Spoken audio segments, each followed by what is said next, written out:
This girl, she just took this song, but I'm still gonna do it anyway. Welcome to Ms. Mojo. And today we're counting down our picks for the top 20 songs you didn't know were covers. Everyone I know goes away in the air. For this list, we'll be ranking popular songs that actually had a life prior to being recorded by a different artist. We won't be including instances such as Stevie Wonder's Superstition, which was written by Wonder but popularized by both him and guitarist Jeff Beck. Did any of these picks surprise you? Did we miss any? Let us know in the comments. Number 20, Got My Mind Set on You, George Harrison, original by James Ray. The Beatles were no strangers to covering their favorite tunes back in the day. Guitarist George Harrison would certainly echo this years later with this late 80s hit from his Cloud 9 album. I got my mind set on you. I got my mind set on you. The original version of Got My Mind Set on You was written by Rudy Clark and sung by R&B performer James Ray back in 1962. And to be honest, it's just as cool as Harrison's version. I got my mind set on you. I know what I've got to do. Ray's rendition is soulful with a little calypso swing, while George's solid cover version has that processed 80s sheen going for it. There's also a more melodic vocal and 2 different video clips. But it's gonna take money. Whole lot of spending money. Regardless, either song you listen to is a win. Number 19, Hanging on the Telephone, Blondie, original by The Nerves. Sometimes all it takes is a little X factor to make a good song a great song. In the case of Hanging on the Telephone, that X factor was Debbie freaking Harry.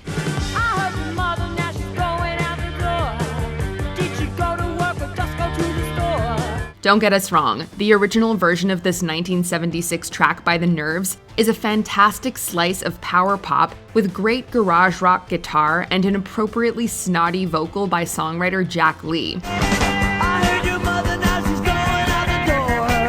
Did you go to work or just go to the store? But once Blondie got a hold of it 2 years later, it became a certified smash with a new lease on life. Debbie's vocal is equally snotty, but a bit more monotone, while the actual arrangements remain relatively the same. In short, it's a simple and direct rock song with a fantastic hook. Oh, I can't control myself. Oh, I can't control myself. Number 18, Torn, Natalie Imbruglia, original by Edna Swap. The history behind Torn is slightly complicated, as it was written in 1994 and recorded in Danish by singer Lis Sorensen.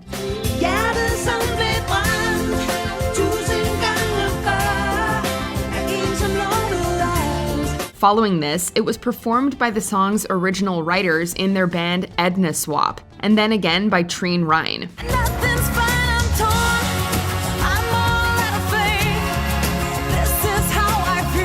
It finally landed in the lap of another singer whom you may be familiar with, Natalie Imbruglia.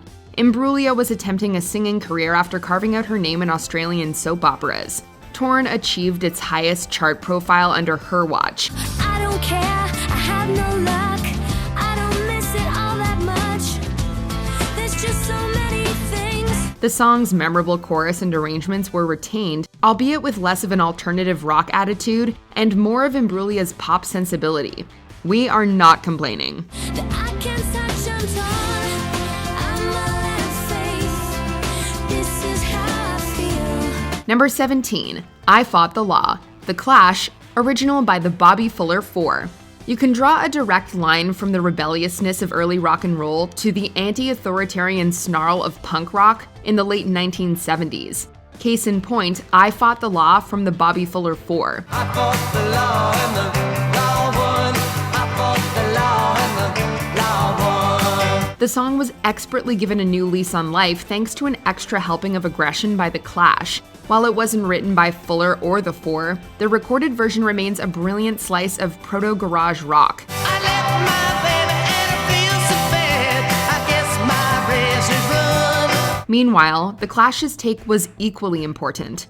The punk legends amplified the aggression and the melody with a great lead guitar and a vocal that's full of spit and vinegar. It's simply awesome.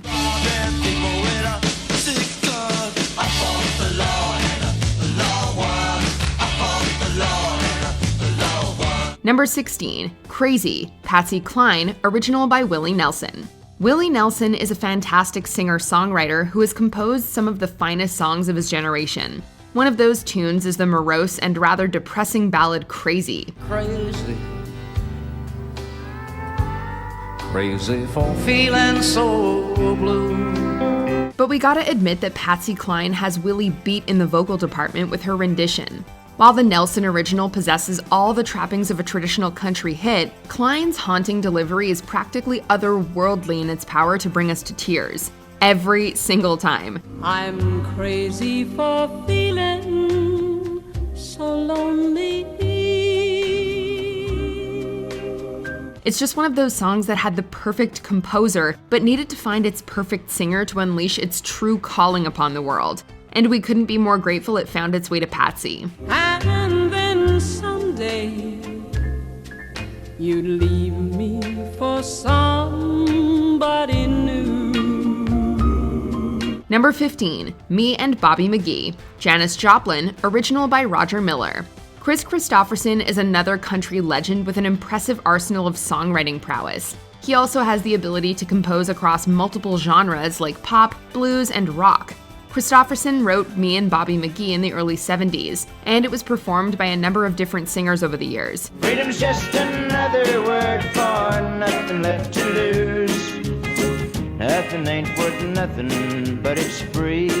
These included Gordon Lightfoot and Roger Miller, who was the first to record the tune. But its most famous rendition is undoubtedly by 60s icon Janis Joplin. Feeling good was good enough for me.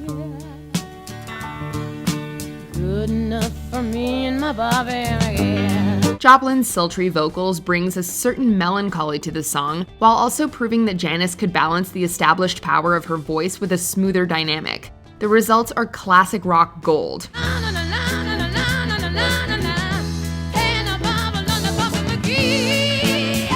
Number 14, Evil Woman, Black Sabbath, original by Crow. Black Sabbath wasn't exactly known for their cover songs, but this was an exception, a certified hit during a time when they were fresh on the hard rock scene. Evil Woman was Sabbath's first UK single, a cover of the hard-rocking American biker group Crow. It's a standard bluesy number amplified by Tony Iommi's devastating guitar, not to mention Ozzy Osbourne's iconic vocals. It fell in line with Sabbath's own blues origins under the moniker Earth. Sabbath wisely decided to omit the horn arrangements present on the Crow version, and their take served as a suitable introduction to the future heavy metal legends.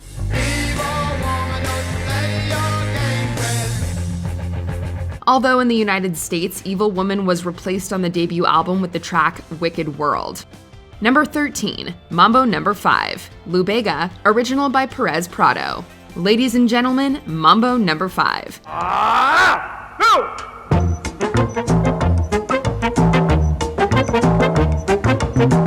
Perez Prado composed the instrumental Mambo No. 5 way back in 1949, while Lou Bega would famously sample and cover the track years later in the 90s as a worldwide smash hit that dominated the radio airwaves. Little bit of Monica in my life, a little bit of Erica by my side, a little bit of Rita's all I need.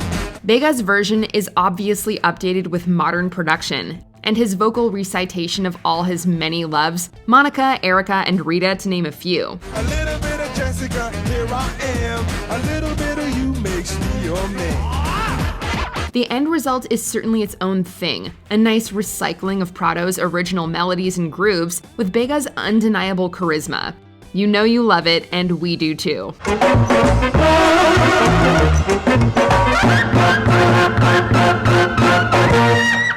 Number 12, The First Cut is the Deepest, Rod Stewart, original by P.P. Arnold.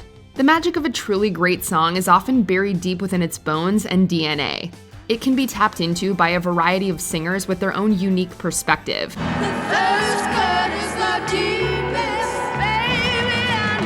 The First Cut is the Deepest is one of those songs, a song first recorded by soul singer P.P. Arnold during the same year Cat Stevens laid down his own iconic version. I would have given you all of my heart, but there's someone who's torn it apart. The song would go on to be covered beautifully by Rod Stewart in 1976, before being tackled again to great effect by Sheryl Crow in 2003. The first cut is the deepest. Baby, I know. The end results are slightly different each time, with the song's undeniable magic shining bright throughout the years. Who will take it on next? We cannot wait to find out. First cut is the deepest. Baby, I know. Number 11, It's My Life, No Doubt, original by Talk Talk. The influence of 1980s synth pop was one that always permeated No Doubt's music, even back in their earliest ska punk days. Funny how I found myself in love with you. So when it came time for the band to tackle a cover song for their 2003 singles collection, It's My Life beat out a couple of other strong contenders. It's my life, don't you forget. It was a good choice, as the song proved popular with fans and No Doubt absolutely killed it with their own rendition. It's my life. Don't you forget. The bass line is an important part of the song, and Tony Kanal is in total control the whole time.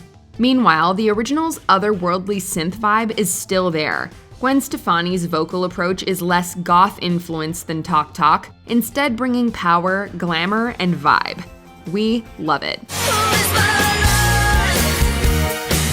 Don't you forget. Number 10, All Along the Watchtower, The Jimi Hendrix Experience, original by Bob Dylan.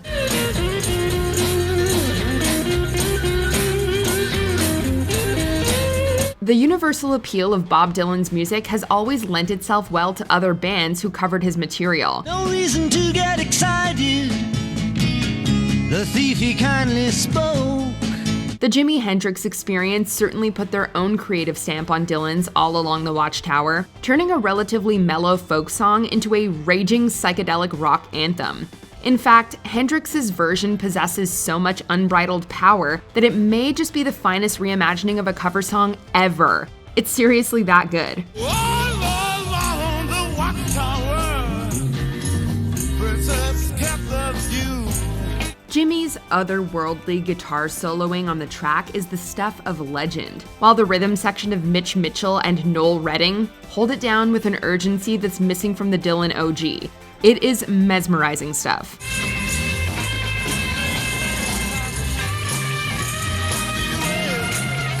Number 9, Don't Turn Around, Ace of Base, original by Tina Turner. You would be forgiven for thinking that Swedish pop sensation Ace of Base wrote their hit single Don't Turn Around, but the origins of the track actually date back to the late 80s. Don't turn around, 'cause you're gonna see my heart breaking. Don't turn around. It was recorded and released by the legendary Tina Turner as a B-side to her typical male single. Don't turn around. I don't want to see me cry. It would actually be covered by a number of different artists before Ace of Base even touched the track. The inimitable Bonnie Tyler even recorded a version back in 1988. Don't turn around, 'cause you're gonna see my heart breaking. Ace of Base's rendition is quite good, lathered up in an early 90s production sheen. But Queen Tina's OG is an absolute 80s pop rock anthem. Just walk away. Tear me apart, let you leave me. Number 8, Hush, Deep Purple, original by Billy Joe Royal. Deep Purple may be known today as one of the godfathers of heavy metal, but their earliest days were still largely steeped in the roots of psychedelic rock. It was during this time when Purple scored one of their early hits, a cover of the beat pop tune Hush, originally written by Joe South for Billy Joe Royal. We got somebody, she looks so bad. She's the best girl that I've ever had. But sometimes the show makes me feel so bad. Royal's version is comparatively more poppy than Purple's, with the latter benefiting greatly from Ritchie Blackmore's heavy guitar and John Lord's Hammond organ. Oh, it took one touch of her hand, blow my mind, and I'm in so deep that I can't eat y'all, but I can't sleep. Hush has been covered countless times since then, but if you want a truly groovy throwback, Be sure to check out Deep Purple killing the song on Hugh Hefner's short-lived variety show, Playboy After Dark. Listen, hush, hush. I thought I heard it calling my name. Now hush, hush. Number 7, Nothing Compares to You, Sinead O'Connor, original by The Family. There's no denying that Sinead O'Connor's cover of Nothing Compares to You has become the definitive version of this song. It's been 7 hours and 15 days. But did you know that the track was originally written by the Purple One himself, Prince? Yep, Nothing Compares to You was composed and given to a group called The Family.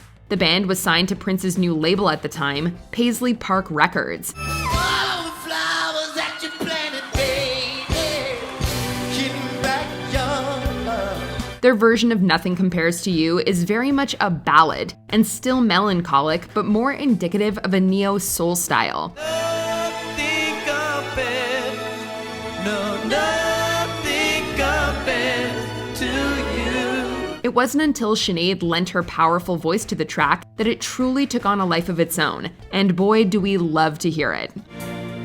Nothing compares to you. Number 6, Tainted Love, Soft Cell, original by Gloria Jones. It's remarkable how close the arrangements are between these two versions of Tainted Love, recorded 25 years apart. The tender love you're giving, I give you all a girl can give you. The 1964 Gloria Jones version of Tainted Love is a straightforward R&B jam with a righteous vocal, superb backup singer work, and a driving, repetitive backbeat. Oh, tainted love. Tainted love. Soft Cell kept most of this relatively intact in 1981 when they plugged in their synthesizers and drum machines to lay their own stamp on Tainted Love. Sometimes I feel I've got to run away. The main difference is Soft Cell's emphasis on the punchiness of the rhythm. Mark Almond's vocal is also a bit more dramatic and gothic, in the best way possible, of course. And that's not nearly all. Tainted love. Number 5, I Love Rock and Roll, Joan Jett and the Blackhearts, original by the Arrows. It honestly isn't too much of a stretch to compare Joan Jett and the Blackhearts with the Arrows, who originally performed the hit I Love Rock and Roll. Saw him dancing there by the record machine. I knew he must have been about 17. Both bands possessed a punky garage rock approach with a bit of glam influence from the saucy 70s. However, the original I Love Rock and Roll wasn't a huge hit for the Arrows, who remain a comparatively obscure act compared to Jett. The beat was going strong, playing my favorite song, and I could tell it wouldn't be long. Instead, Joan's version quickly became a defining song for her, thanks largely to her stellar vocal and one-of-a-kind attitude. As cool as the Arrows' original version, we'll always associate I Love Rock and Roll with the divine Miss Jett.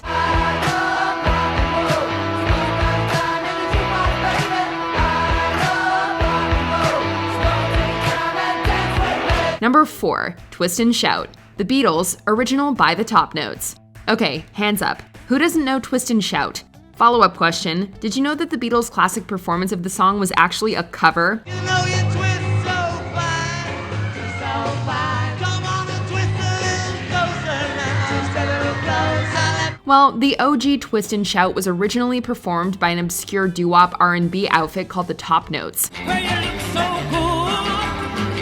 You got me a going, like I knew you would. Before receiving hit status when soul icons the Isley Brothers took their shot. Shake it up, baby. Twist and shout. Meanwhile, the Beatles' version was their only million-selling American single to be a cover and featured John Lennon laying it all out on the table with a raw vocal performance. Come on and work it on. Work it on now. If you listen closely, you can almost hear the roots of rock and roll burying themselves deep within the cultural zeitgeist. Yep, it's that important. Twist and shout. Twist and shout. Come on, baby now. Number 3, I Will Always Love You, Whitney Houston, original by Dolly Parton. Here's some more trivia for you. Did you know that 2 of Whitney Houston's biggest hits were covers?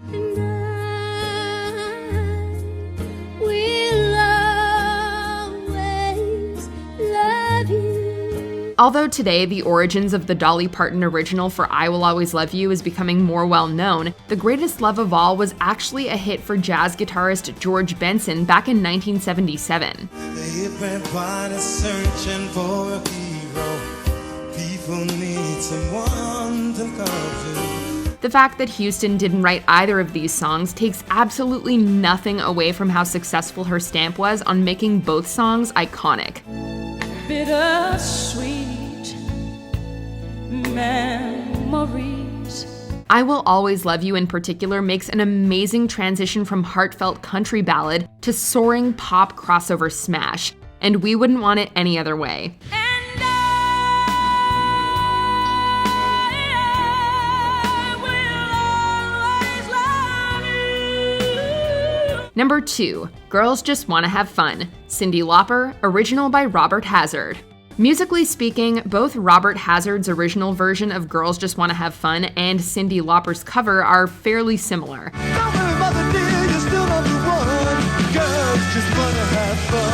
They're both melodic new wave jams with quirky vocals and big hooks, although Lauper does slow her version down, making it substantially less hyperactive.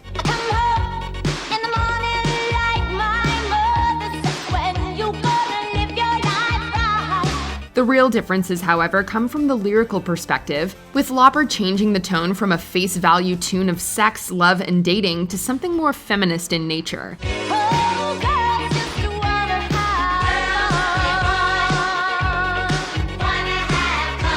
Today, Lauper's version is seen largely as an anthem for the movement, while simultaneously being one of the definitive pop hits of the 1980s.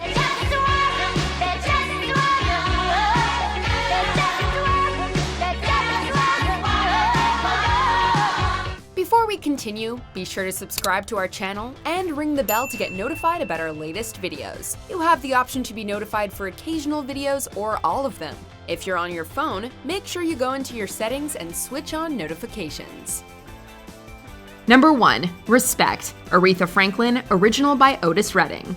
Speaking of feminist anthems, you gotta love that the original writer of Respect, Otis Redding, admitted live on stage that Aretha Franklin stole this song from him and made it her own. This song is a song that a girl took away from me.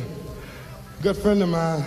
The quote is taken from Redding's performance at the Monterey Pop Festival in 1967, before he launched into a blistering version of his own.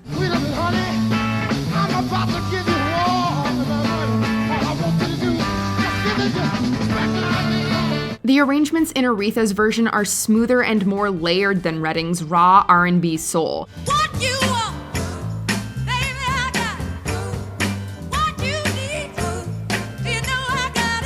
While the lyrical and vocal shifts turn Respect into a lightning strike of female empowerment that turned Aretha into a megastar. R-E-S-P-E-C-T, find out what it means to me. R-E-S-P-E-C-T, T-F-T-C-T. Do you agree with our picks? Check out this other recent clip from Ms. Mojo and be sure to subscribe and ring the bell to be notified about our latest videos.